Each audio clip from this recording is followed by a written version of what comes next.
Do you ever feel like you're grinding way harder than everyone else around you, but for some reason you're still falling behind? Maybe you're the first one to show up at the office and the absolute last one to leave, yet your results just don't reflect that massive effort. You might be putting in 12-hour days while your colleague breezes through 6 and gets the promotion you wanted.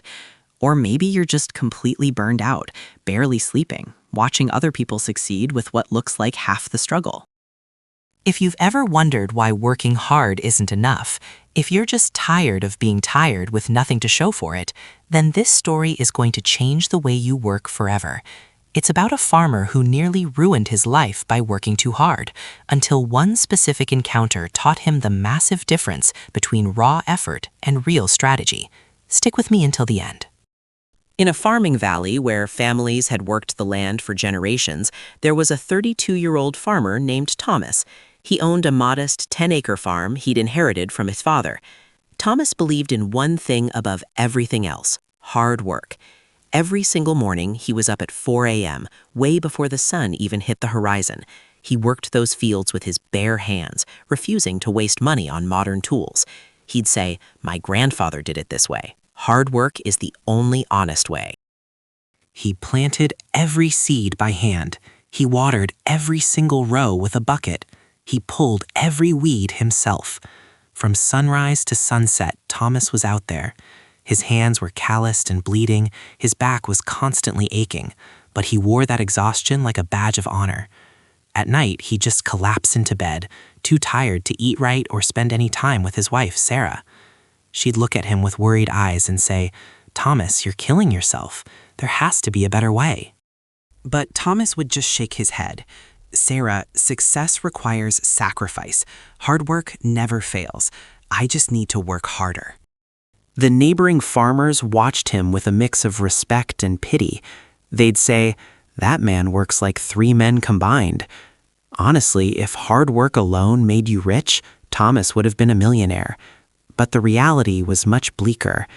Despite working twice as many hours as his neighbors, Thomas's farm produced barely enough to survive. Every harvest was a massive struggle. Every season pushed him closer to debt. His crops were just average. His yield was mediocre. And the worst part? He had no time, no energy, and zero life outside of work. Right next door to Thomas lived a man named Richard. Richard was the same age, had the same size farm, and actually started with less money than Thomas. But things were different over there. Richard worked from 8 a.m. to 2 p.m., just 6 hours a day. He used modern irrigation systems, hired part-time help during the harvest, and spent his evenings reading, relaxing, or traveling with his family. And somehow, Richard's farm produced twice as much as Thomas's did. That fact haunted Thomas every single night. Then, one brutal summer, a drought hit the valley. Water became scarce. Every farmer faced the same nightmare: how to keep crops alive with almost no resources. Thomas decided to double down. He started waking up at 3 a.m. instead of 4.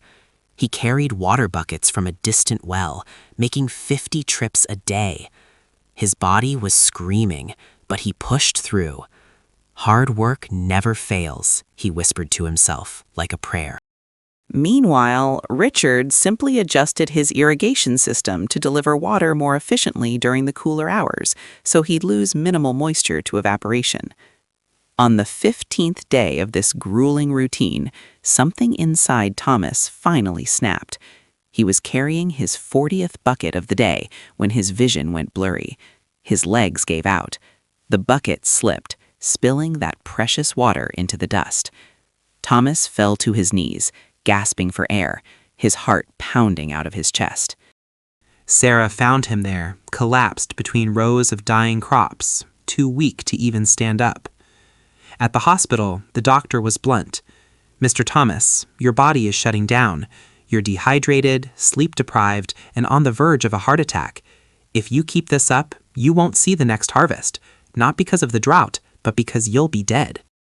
That night, lying in bed with IV fluids dripping into his arm, Thomas stared at the ceiling and felt something new: defeat.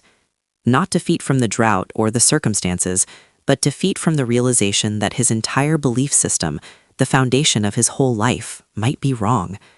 I did everything right, he whispered to Sarah. I worked harder than anyone. Why am I failing? Sarah held his hand and said, Maybe, my love, hard work isn't the answer. Maybe there's something you haven't learned yet. That sentence stuck with him all night. 3 days later, when he was finally strong enough to walk, Thomas did something he'd been too proud to do for years. He knocked on Richard's door. Richard opened it with a surprised smile. "Thomas, I heard what happened. Come in, please." They sat on the porch looking out over Richard's thriving farm. Thomas looked at those green, healthy crops, twice as thick as his own, and felt a mix of envy and genuine curiosity. "Richard," Thomas began, his voice humble for the first time, "I need to understand.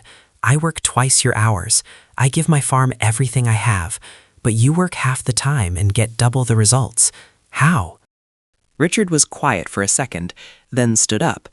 "Come, let me show you something." They walked to the tool shed. Richard picked up 2 axes. One was old and dull, the other was sharp and gleaming.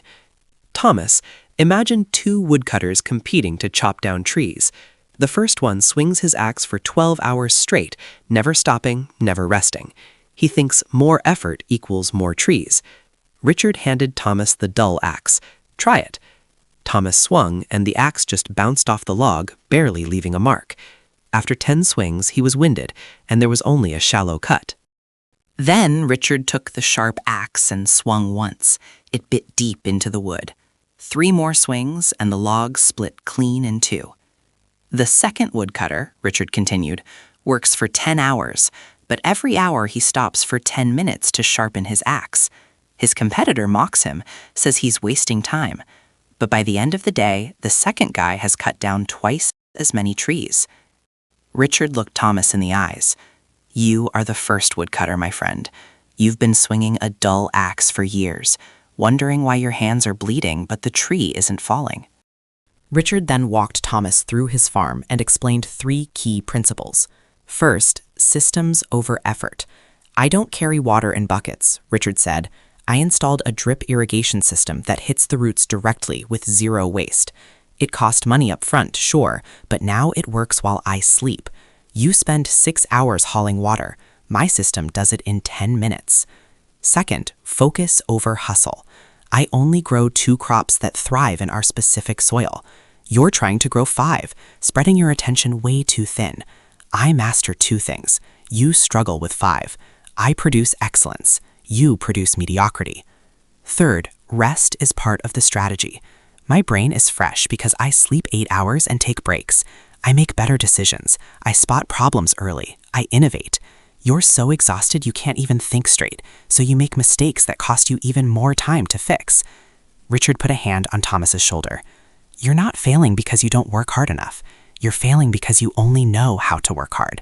There's a huge difference between motion and progress. Hard work is the foundation. I respect that. But hard work without strategy is just suffering. It's time to sharpen your axe." Thomas went home that evening with a heart full of hope. For the first time in years, he didn't rush back to the fields. Instead, he sat down with Sarah and a notebook. "Teach me to think differently," he said. The next morning, Thomas did something radical. He worked for 4 hours, then stopped. He used that extra time to research irrigation systems.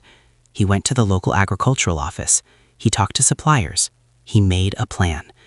Within 2 weeks, he sold an old tractor he never used and bought a basic drip irrigation system. Installing it took 3 days, but once it was running, his water delivery time dropped from 6 hours a day to just 20 minutes. He invested that saved time into improving his soil and studying crop patterns, actually planning instead of just reacting. Thomas cut his crops down from 5 varieties to 2, the ones that grew best in his soil and sold for the highest price. Instead of being okay at 5 things, he became excellent at 2. He hired a neighbor's son to help during the peak season. He realized that 1 hour of strategic planning created more value than 10 hours of mindless labor. But the biggest change wasn't the farm, it was his life. For the first time in years, Thomas had dinner with Sarah. They laughed. He had the energy to play with his kids. He started exercising, which made him sharper and more focused. His friends noticed too.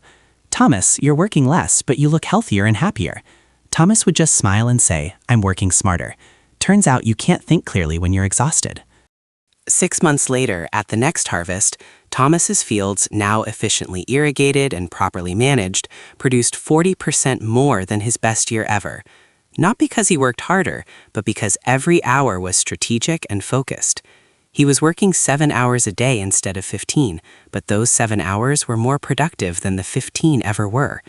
Richard came over one evening and looked around. He nodded and said, "You learned the lesson. Now you're not just a hard worker, you're a smart worker." My friend, Thomas's story isn't just about farming. It's about anyone who believes that suffering equals success, that if you aren't exhausted, you aren't trying hard enough. Here's the truth our culture doesn't always tell you. Hard work is necessary, but it is not sufficient. The most successful people in the world don't work the most hours. They work the smartest hours. Remember these 3 things. First, before you work harder, ask if there's a system that could work smarter. Don't carry water in buckets if you can build a pipeline. Don't do manually what technology can automate. Second, focus beats hustle. Stop trying to do everything. Pick the 2 or 3 things that create the most value and become world-class at those. Third, rest is not the opposite of productivity, it's a part of it. A tired mind makes expensive mistakes. You cannot think strategically when you're running on fumes. So here's my challenge for you. Look at your work this week. Find that one task you spend the most time on and ask yourself, is there a smarter way? A system I could build? A tool I could use? A person I could delegate to? Take just one afternoon to implement a smarter system instead of just grinding harder. Because as Thomas learned, you are not a machine designed to run until it breaks. You are a human with a brilliant mind capable of creating leverage. Stop swinging the dull axe. It's time to sharpen it. If this story hit home for you, give this video a like and share it with someone who needs permission to work smarter. Drop a comment below. What's one task you're going to optimize this week? Let's share some strategies. I'll be back next week with another story to transform how you think about success. Until then, remember, strategy beats exhaustion every single time. Your best work happens when your mind is sharp, not when your body is broken.